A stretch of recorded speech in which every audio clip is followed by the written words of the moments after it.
check this out. It seems that the migrants who have been in this country for a little while, and in some cases a few years, are starting to panic. They're starting to see that the days of trying to be an American citizen or just being in the country, period, is winding down. So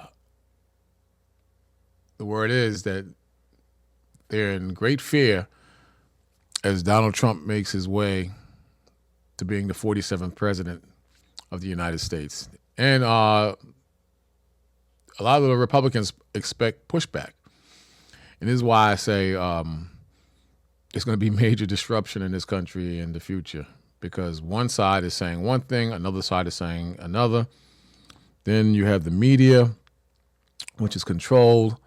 They create narratives in the people's minds to believe lies and getting their emotions and feelings. Then on another side, a lot of truths are coming out to the point where a lot of those same truths are not being taken seriously. So this is going to be very interesting on how this is going to play out. And again, this is not our fight. Like I say over and over, this is not our fight. Let these devils fight and fuss and do the things they do in ignorance.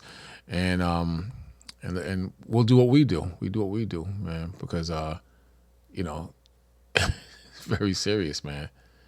So anyway, long story short, it says immigrant New Yorkers fear what lies ahead in second Trump term. See, they're afraid.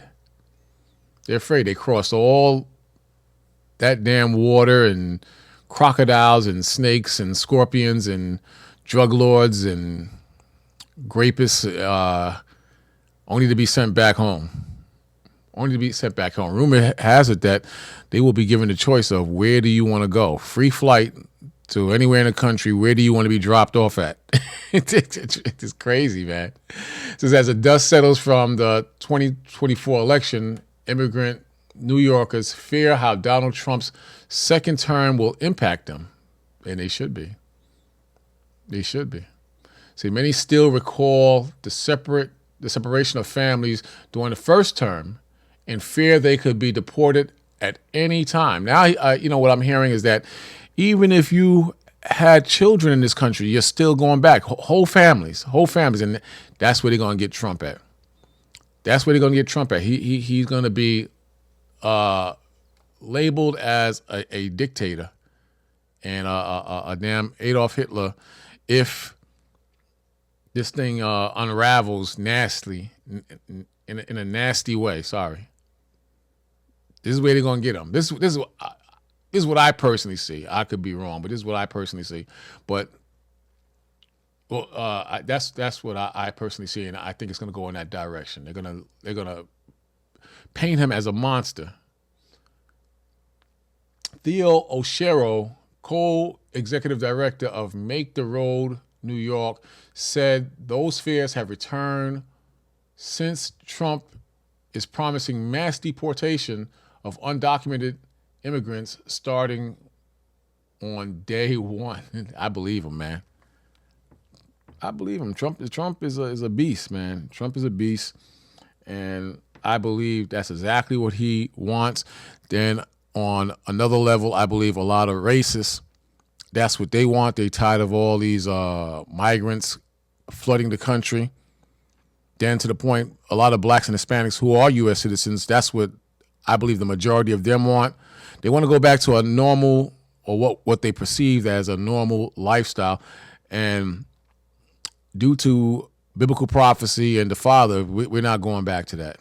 People can cry and get in their feelings or anticipate that we're going to go back to that. You're a fool if you think we're going to go back to that. All the hell that's been lifted and raised, not just in this country, but all over the world. How could you even logically think in that capacity?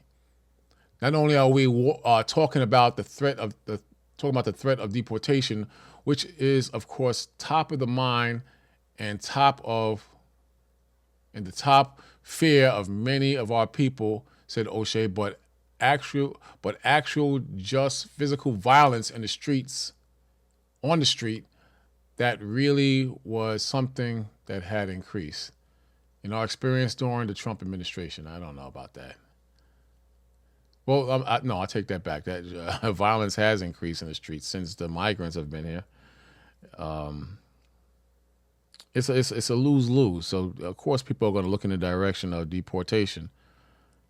People are going to look in that direction, and he's going to get the support. The he being Trump, he's going to get that support. I'm gonna read it again. It says not only we talk about the threat of deportation, which is of course top of the mind and the top of fear of many of our people, said Oshero, but actual just physical violence on the street that really was something that had increased in our experience during the Trump administration. He added that the organization held legal clinics during the Trump first term in office so immigrants could assign guardianship of kids if they were suddenly deported. It's going to be interesting. This comes as a judge ruled the Biden administration's Keeping Families Together program is illegal, putting 20,000 the New York families at risk. Putting 20,000 New York families at risk. Sorry. So it's illegal. I don't know how they think this is going to float. How the hell they think this is going to float when the migrants were brought here for a political purpose in the first place? So I just don't see how they believe that was going to float in the first place. But this is going to be very interesting. Watch this. I'm telling you, they're going to when Trump goes in on this, even days before, because I hear they talking to the migrants saying they're trying to protect the migrants. They're saying they're going to get in the way of the mass deportation, and they're giving them instructions on how to deal with the powers that be that come after them. All this stuff is going on. So watch. This is gonna make Trump look like the damn devil incarnated in this earth. Right back here again. I was talking to this brother in the gym a little while ago, and he was trying to tell me biblical prophecy. No, something about visions he saw as Trump being the devil on this earth. But then prior to that, Obama was the devil on earth. So you don't know what to believe with these guys, man. You just my understanding is just take everything one day at a time and watch how things just fall into place. I'm out.